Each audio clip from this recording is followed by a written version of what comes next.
students, it's Arunima this side. So basically आज मैं French revolution के पार्ट 2 के साथ इस वीडियो में शुरुआत करती हूँ। मैंने फ्रेंच रेवोल्यूशन का पार्ट 1 ऑलरेडी बना दिया है। जिन्होंने नहीं देखा है आप प्लीज जाकर उसे चेक कर सकते हैं। तो हर देश का इतिहास होता है, फ्रांस का भी एक इतिहास था और लोग कुछ ऐसी चीज़ों से सफ़र कर रहे थे जिस वजह से उन्हें ये रिवॉल्ट करने पे मजबूर होना पड़ा, क्योंकि आसान भाषा में आजकल बातें कहाँ सुनते हैं लोग। पुराने वक्त में भी कुछ यही हाल रहा है। तो हुआ कुछ यूं कि फ्रांस के लोग जो थे, बेसिकली जो थर्ड एस्टेट वाले थे, बुरा तो सिर्फ उनके साथ हो रहा था। फर्स्ट और सेकेंड एस्टेट वाले जो क्लर्जी और नोबल्स थे वो तो अपनी जिंदगी आसानी से जी ही रहे थे। उन्हें क्या गम, कोई भी टैक्स इंट्रोड्यूस होता, कोई भी शॉर्टेज आती फूड की, वो सब कुछ कौन बेयर कर रहा था? Third estate. प्रिविलेज मतलब कि प्रायोरिटी, मतलब पहले किसको देखा जाए, वो हक किसको मिल रहा था? फर्स्ट एस्टेट और सेकेंड एस्टेट को। थर्ड एस्टेट वाले उससे एग्जेम्प्ट किए जाते थे। एग्जेम्प्ट बोले तो हटाए जा रहे थे, निग्लेक्ट किए जा रहे थे। जब फर्स्ट और सेकेंड एस्टेट की मांगे पूरी हो जा रही थी, उनको सब कुछ मिल जा रहा था, वो हर एक अच्छी लैविश लाइफ, लैविश मतलब एक हंसी खुशी जिंदगी जी रहे थे जहां उन्हें किसी चीज की कमी नहीं थी, तब बात छेड़ी जाती थी थर्ड एस्टेट की। तो ये सब उनकी सफरिंग्स थी जो लड़ाई का एक बेस बना रही थी। जो ये प्रिविलेज था, उनको अभी तक इनको कोई अंदाजा नहीं था कि इनको प्रिविलेज मिल रहा है और हमें नहीं मिल रहा है, या किसी का इक्वल ट्रीटमेंट नहीं है और इनको कम प्रायोरिटी दी जा रही है, इनके साथ बुरा हो रहा है। इनके साथ अच्छा होना जरूरी था, बुरा भले ना हो, और इनके साथ बुरा होना जरूरी था, अच्छा भले ना हो। तो इसमें इंट्रोडक्शन हुआ मिडिल क्लास का। स्ट्रेंथ इनको वहीं से मिली, वहीं से इनको रियलाइज हुआ कि हमें खुद के लिए भी कुछ करना है, खुद हमारे भी कुछ अधिकार है, और एक्चुअल में हमारी गवर्नमेंट कैसी होनी चाहिए। अभी तक तो किंग था, किंग के रूल को हम क्या कहते हैं? मोनार्की। हम लिखते हैं मोनार्की।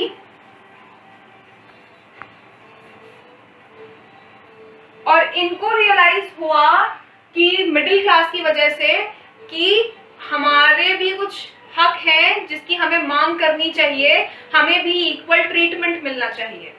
तो वहीं से इनको स्ट्रेंथ मिली थी। ये मिडिल क्लास वाला ग्रुप क्या था? 18th सेंचुरी में आया था। इनकी अर्निंग जो थी वो ट्रेड प्लस मैन्युफैक्चरिंग से थी। इसमें ज्यादा कुछ आपको बिना बताए हम इस टॉपिक को एंड करेंगे। बेसिकली ये किसी पर डिपेंडेंट नहीं थे, सब कुछ खुद से करते थे। और इसमें 3 फिलोसोफर्स थे। कौन कौन? जॉन लॉक, जीन जैक्विस रूसो, हम लिखते हैं रूसो, और मॉन्टेस्क। इन लोगों ने लोगों का दिमाग खुला आगे, बताया कि गवर्नमेंट कैसी होनी चाहिए, गवर्नमेंट और लोगों के बीच में, जो हमारे रिप्रेजेंटेटिव हैं, लोगों के बीच में कॉन्ट्रैक्ट होना चाहिए। और इन्होंने बताया कि लोगों के राइट्स क्या हैं। 2 ट्रीटीज ऑफ गवर्नमेंट इनकी किताब थी। एनसीईआरटी में सब कुछ मेंशन्ड है, हम इसीलिए फटाफट लिख रहे हैं, बाकी आपको नोट्स चाहिए होंगे तो वो भी अवेलेबल हैं। 2 ट्रीटीज ऑफ गवर्नमेंट इनकी किताब थी जहां इन्होंने बताया कि गवर्नमेंट कैसी होनी चाहिए, प्लस राइट्स के बारे में बताया लोगों के। इन्होंने बताया कि लोगों के बीच में और रिप्रेजेंटेटिव के बीच में कॉन्ट्रैक्ट होना चाहिए। कैसा कॉन्ट्रैक्ट? इन रिप्रेजेंटेटिव को कौन इलेक्ट करेगा? लोग इलेक्ट करेंगे। मॉन्टेस्क ने बताया कि जो भी गवर्नमेंट होगी उनकी पावर 3 हिस्से में डिवाइड होगी, लेजिस्लेटिव, एग्जीक्यूटिव और जुडिशरी। तो समझ में आ रही है चीजें कि इन लोगों का दिमाग खुलना स्टार्ट हुआ। ये थर्ड स्टेट वाले कुछ रिवोल्ट्स तो किए थे, आर्टिजन्स प्लस पीजेंट्स मिलके, जो हमारे आर्टिजन्स थे प्लस पीजेंट्स, इन लोगों ने मिलके कुछ रिवॉल्ट्स तो किए थे, पर इनके रिवॉल्ट्स सक्सेसफुल पूरी तरह नहीं थे। स्ट्रेंथ इनको मिडिल क्लास से ही आई थी।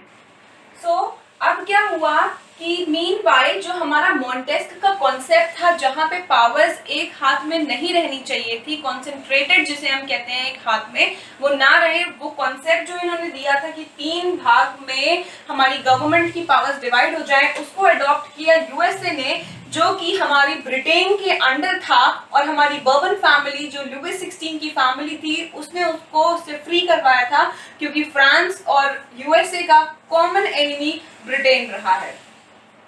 तो यूएसए ने ये कॉन्सेप्ट अडॉप्ट किया, और इसी सब के चलते हुए लोगों का दिमाग और खुल रहा था कि अब हमारे जो अधिकार हैं हमें उसको प्राप्त कर लें, हम कुछ इनिशिएटिव लें खुद के लिए, ताकि हम एक आज़ाद जिंदगी जी पाएं, खुद के हिसाब से अपनी लाइफस्टाइल जी पाएं, और जो चीज़ों से हमें अब वंचित किया जा रहा था, जिन चीज़ों से हमें एग्जेम्प्ट किया जा रहा था, अब हम उस चीज़ पे पहुंचे। तो हाँ, जो उनकी सफरिंग्स थी, जहाँ उनसे टैक्स लिया जा रहा था और बाकी नोबल्स और क्लर्जीज को प्रायोरिटी दी जा रही थी, उनसे ये सब चीज़ें नहीं ली जा रही थी, फूड की शॉर्टेज हुई तो उनको बहुत ज़्यादा प्रॉब्लम हो रही थी, इकोनॉमी डाउन हो चुकी थी और वो खुद की ज़िंदगी भी नहीं जी पा रहे थे।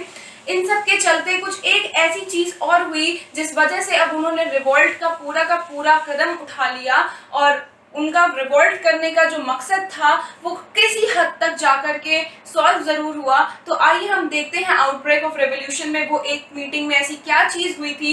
लुइस 16 ने जो मीटिंग बुलाई थी उसमें ऐसा कुछ हुआ ज़रूर था जिस वजह से लोगों ने अब खुद के लिए इनिशिएटिव लेने में देरी नहीं की थी। तो चलिए हम शुरुआत करते हैं आउटब्रेक ऑफ रेवोल्यूशन। अब आ गए हम आउटब्रेक ऑफ रेवोल्यूशन पे। नाम खुद ही सजेस्ट कर रहा है कि अब रिवॉल्ट करने की बारी आ गई थी। खाली आपको क्या लगता है कि खाली जो है ये उनको पैसे और टैक्स की वजह से ऐसा हो रहा था कि खाना नहीं मिल रहा था और पैसे नहीं थे उनके पास तो उन्होंने रिवॉल्ट किए? नहीं, रिवॉल्ट तो बेसिकली ये था कि सबको इक्वल ट्रीट किया जाए। अगर टैक्स उनसे ले रहे हैं तो फर्स्ट और सेकेंड एस्टेट से भी लें, प्रायोरिटी प्रिविलेज उन्हें ना मिले। जो उनको अच्छे चीज़ों में आगे रखा जाता है और बुरी चीज़ों में थर्ड एस्टेट को पहले ला दिया जाता है, वो बात हट जाए। अगर फूड की शॉर्टेज है तो इक्वली ट्रीट किया जाए, सबको इक्वल डिस्ट्रीब्यूशन हो। अगर हक दे रहे हैं, अगर हम कुछ राइट दे रहे हैं तो ऐसा ना हो कि हमारे फर्स्ट और सेकेंड एस्टेट को अच्छे मिले और थर्ड एस्टेट को हमेशा उस चीज़ों से एग्जेम्प्ट कर दिया जाए। जैसा ये सब हो रहा था, वुमेन्स तो बहुत ही डाउनफॉल में थी, आर्टिजन्स और लैंडलेस लेबरर्स ज़्यादा प्रॉब्लम्स फेस कर रहे थे, और जब उनको ये सब थोड़ी सी स्ट्रेंथ मिली कि नहीं अब हम कुछ अच्छा अपने लिए कर सकते हैं, तो उन्होंने अपनी मांग तो रखी थी, क्योंकि मांग पूरी नहीं हुई थी तो वो सब चीज़ें अब सफ़र करने की वो जो एक लिमिट थी वो पार हो रही थी। तो हुआ कुछ यूँ, किंग के रूल को हम मोनार्की कहते हैं। किंग जो था हमारा Louis 16, monarchial form of government थी वो, क्योंकि गवर्नमेंट नहीं थी, क्योंकि गवर्नमेंट बाद में आई जब कॉन्स्टिट्यूशन बना तब आई, क्योंकि किंग के रहते हुए भी गवर्नमेंट बन गई थी, इसलिए हमने उसे क्या कह दिया कि मोनार्कियल गवर्नमेंट थी, वो बाद में आई। अभी मोनार्की था, रूल था मोनार्कियल। तो उसमें जो है किंग का क्या सीन था, वो मीटिंग बुला सकता था कोई डिसीजन लेने के लिए, पर खुद अकेले डिसीजन नहीं ले सकता था, वो चाहे कोई भी डिसीजन हो। अब उसका पर्पस क्या था? टैक्स इंट्रोड्यूस करना था। वो अब और टैक्स इंट्रोड्यूस करना चाह रहा था, क्योंकि अभी भी इकोनॉमी उसकी डाउनफॉल में थी और उसकी किंगडम को और इम्प्रूव करना था, उसको पैसे चाहिए थे, 2 बिलियन लाइवर्स की कमी थी जो अभी तक पूरी नहीं हुई थी, इसीलिए उसने सोचा कि अब हम कुछ नए टैक्स इंट्रोड्यूस करते हैं। उसके इंट्रोडक्शन के लिए जो उसे डिसीजंस लेने थे वो खुद अकेले नहीं ले सकता था, इसलिए वो मीटिंग बुलाई उसने एस्टेट जनरल की। खैर वो मीटिंग कभी भी बुला सकता था, इतना अधिकार था उसे। अब बात आती है ये स्टेट जनरल थे कौन? ये बॉडी थी जो रिप्रेजेंट करती थी फर्स्ट, सेकेंड और थर्ड स्टेट को। जहां फर्स्ट और सेकेंड एस्टेट थे से 300 लोग थे और थर्ड एस्टेट से 600 लोग थे, क्योंकि पूरी की पूरी सोसाइटी तो किंग के सामने नहीं आ सकती, पूरे लोग तो नहीं आ सकते, तो इसमें से भी कुछ हर एस्टेट से कुछ रिप्रेजेंटेटिव थे जो उनकी मांग को, जो उनके थॉट्स को, जो उनके आइडियाज को किंग के सामने प्रेजेंट करते थे। तो जो हमारे लोग थे, अब ये लोग गए थे वर्सरीज के हॉल में, मीटिंग रखी गई थी, वहां पे भी क्या हुआ, थर्ड एस्टेट वाले लोग पीछे खड़े रहे, 600 लोग, जिसमें वुमेन्स की और आर्टिजन्स की एंट्री ही नहीं थी। हम लिख भी दे रहे हैं, आर्टिजन्स और वुमेन्स अलाउड ही नहीं थे। खैर हमने फ्लोचार्ट में जो नोट्स तैयार किए हैं उसमें हमने प्रॉपर लिखा भी है, नोट्स चाहिए होगा किसी को तो प्लीज हमें मेंशन कर सकता है कमेंट बॉक्स में। और फर्स्ट और सेकंड एस्टेट के जो लोग थे वो बैठे हुए थे, बाहरी किसी की भी जो डिमांड थी वो लेटर में पेन डाउन करके इन लोगों के साथ आई थी। तो जब किंग ने बोला कि अब हमें टैक्स इंट्रोड्यूस करना है और जो हमारा इलेक्शन होगा जहां वोट किया जाएगा, हर एस्टेट से सिर्फ एक वोट आएगा, तो वहां ये थर्ड एस्टेट के लोग जो हैं उन्होंने अपनी बातें रखी कि अब वो वोट हर एस्टेट से नहीं बल्कि एक वोट की एक वैल्यू होनी चाहिए, मतलब हर एक इंसान को वोट करने का अधिकार होना चाहिए और उस हर इंसान का एक रिकॉग्निशन होना चाहिए, उस वोट को आपको रिकॉग्नाइज करना चाहिए। जहां यूएस 16 ने अपने फेवर में ये बात करी थी, वहीं थर्ड एस्टेट वालों ने उनके अपोजिशन में ये बात रख दी थी, तो इन्होंने डिनाई कर दिया कि हम ये बात नहीं मानेंगे। तो क्या हुआ कि थर्ड एस्टेट वाले बाहर चले गए प्रोटेस्ट में, क्योंकि अब उन्हें लगा कि अब उनकी सहने की क्षमता खत्म हो चुकी है। तो 20 जून को वो इंडोर टेनिस कोर्ट में इकट्ठा हुए थे, समझ रहे हैं आप लोग, इंडोर टेनिस कोर्ट में वो लोग इकट्ठा हुए थे और क्या बोला उन्होंने कि अब एक कॉन्स्टिट्यूशन फ्रेम होगा, एक कॉन्स्टिट्यूशन फॉर्म होना चाहिए, और इन्होंने खुद को ही नेशनल असेंबली डिक्लेयर कर दिया था कि अब जब तक कॉन्स्टिट्यूशन फ्रेम नहीं होगा हम नहीं जाएंगे। और इनको सपोर्ट किया जा रहा था मीराबू और एबेसीज, दो लोग थे। मीराबू कौन थे, नोबल फैमिली से ही बिलोंग करते थे, स्टिल अच्छी जगह पे भी कुछ लोग हर तरह से एक्सप्लॉइटेड नहीं रहते हैं, उनका दिमाग खुला होता है और वो थर्ड स्टेट को सपोर्ट कर रहे होते हैं। उसमें भी एक मीराबू थे जो थर्ड स्टेट को रिकॉग्निशन दिलाना चाहते थे, वो चाहते थे कि सबको एक अधिकार मिले, और एबेसीज ने बताया था कि अपनी एक आइडेंटिटी हो, उन्होंने पूरे के पूरे थर्ड स्टेट को डिफाइन किया था। तो अब क्या हुआ कि जहां ये सब बातें चल रही थी, वहीं मीनवाइल हमारा क्या सीन आ गया कि हार्वेस्ट प्रॉपर नहीं था तो फूड की शॉर्टेज हो रही थी। जहां फूड की शॉर्टेज हुई वहां वुमेन्स जो है वो लार्ज नंबर में गैदर हो गई शॉप्स के बाहर, काफी लड़ाई झगड़े भी हो रहे थे, उसमें धक्का मुक्की भी हो रही थी, लोग सफर कर रहे थे, स्ट्रगल कर रहे थे।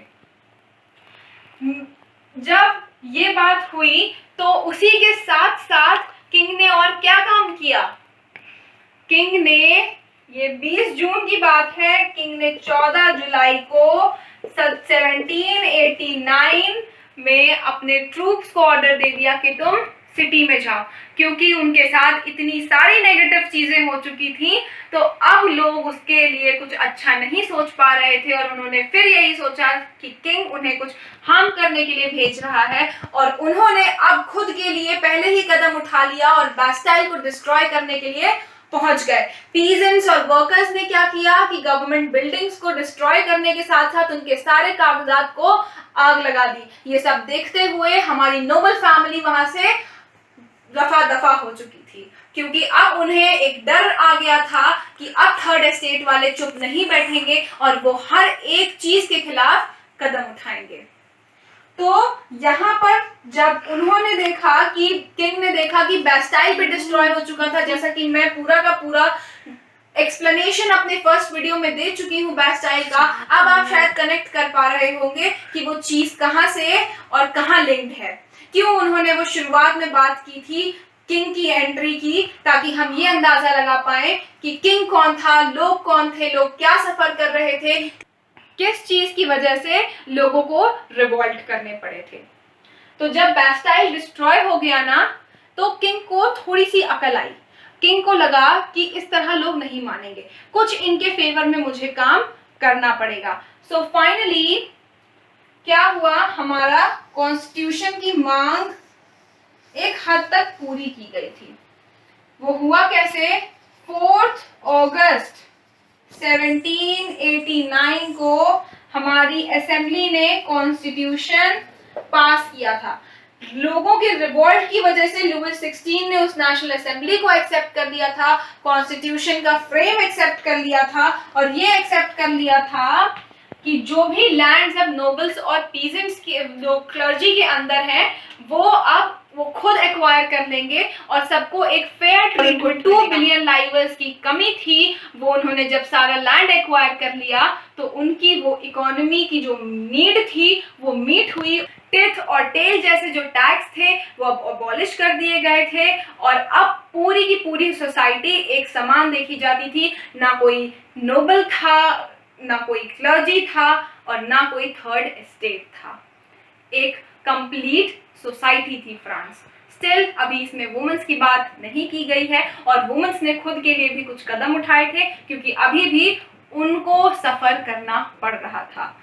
दो थोड़े से इम्प्रूवमेंट आए थे, एक कॉन्स्टिट्यूशनल मोनार्की इंट्रोड्यूस हुई थी, क्योंकि किंग भी था और कॉन्स्टिट्यूशन भी था, तो अब हम दोनों को कंप्राइज करके कहेंगे कॉन्स्टिट्यूशनल मोनार्की। और इसी के साथ हम इस चैप्टर को पार्ट 2 जो है हमारा, हम यहाँ एंड करते हैं। हम आपको बताएंगे नेक्स्ट पार्ट में कि कॉन्स्टिट्यूशनल मोनार्की के बाद क्या चेंजेस आए, और फाइनली वुमेन्स ने खुद के लिए क्या स्टेप्स उठाए, और एट द एंड हमारा फ्रांस क्या हो गया था।